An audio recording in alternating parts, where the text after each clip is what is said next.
തമിഴ്നാട്ടിലെ കൂടംകുളം ആണവ നിലയവുമായി ബന്ധപ്പെട്ട രേഖകൾ ചോർന്ന് ഡാർക്ക് വെബിൽ എത്തിയ സംഭവത്തിൽ ആശങ്ക വേണ്ടെന്ന് nuclear power corporation of India. ചോർന്ന രേഖകൾ ആണവ റിയാക്ടറുകളുടെ പ്രധാന സുരക്ഷാ സംവിധാനങ്ങളുമായോ ആണവ സുരക്ഷയുമായോ ബന്ധപ്പെട്ടതല്ല എന്നും പ്രധാന വിവരങ്ങൾ സുരക്ഷിതമാണെന്നും അധികൃതർ വ്യക്തമാക്കി. ആണവ നിലയത്തിന്റെ അനുബന്ധ സൗകര്യങ്ങളുടെ കരാറുള്ള റിലയൻസിൽ നിന്ന് മാത്രമാണ് ഡേറ്റ ചോർന്നത്. ഡാർക്ക് വെബിൽ പ്രത്യക്ഷപ്പെട്ട രേഖകൾ പ്ലാന്റിന്റെ പൊതുസേവന സൗകര്യങ്ങളുമായി ബന്ധപ്പെട്ട എഞ്ചിനീയറിംഗ് വിവരങ്ങൾ മാത്രമാണെന്നും ആണവ സുരക്ഷാ സംവിധാനങ്ങൾ, റിയാക്ടർ നിയന്ത്രണ സംവിധാനങ്ങൾ, സുരക്ഷാ പ്രോട്ടോകോളുകൾ എന്നിവയുമായി യാതൊരു ബന്ധവുമില്ല എന്ന് nuclear power corporation of India അറിയിച്ചു.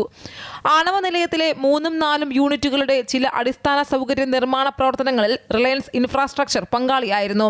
റിലയൻസ് ഗ്രൂപ്പിന്റെ വിശദീകരണമനുസരിച്ച് മൂന്നാം കക്ഷി ഡേറ്റാ സെന്റർ സേവന ദാതാവായ യോട്ട ഡേറ്റ സർവീസസ് ഹോസ്റ്റ് ചെയ്ത സർവറിലാണ് ആക്രമണമുണ്ടായത്. സർവറിൽ സംശയാസ്പദമായ പ്രവർത്തനം കണ്ടെത്തിയ ഉടൻ തന്നെ അവ തടഞ്ഞതായി കമ്പനി അറിയിച്ചു.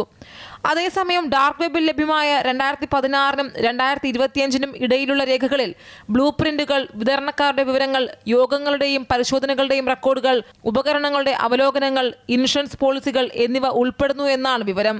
വേൾഡ് ലീക്സ് വെബ്സൈറ്റിൽ ലഭ്യമായ ആകെ 8,58,000 റിലയൻസ് ഫയലുകളിൽ ഏറ്റവും സുപ്രധാനമായ വിവരങ്ങൾ അടങ്ങിയവയാണ് കൂടംകുളവുമായി ബന്ധപ്പെട്ട 19,000 ഫയലുകൾ.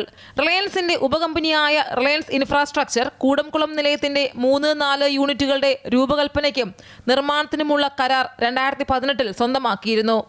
നിലവിൽ നിർമ്മാണത്തിലിരിക്കുന്ന ഈ 2 യൂണിറ്റുകളും 2027ഓടെ പ്രവർത്തനക്ഷമമാകുമെന്നാണ് പ്രതീക്ഷിക്കുന്നത്. ഇവ രണ്ടും കൂടി ആകെ 2000 മെഗാവാട്ട് വൈദ്യുതി ഉൽപ്പാദിപ്പിക്കാൻ ശേഷിയുള്ളവയാണ്.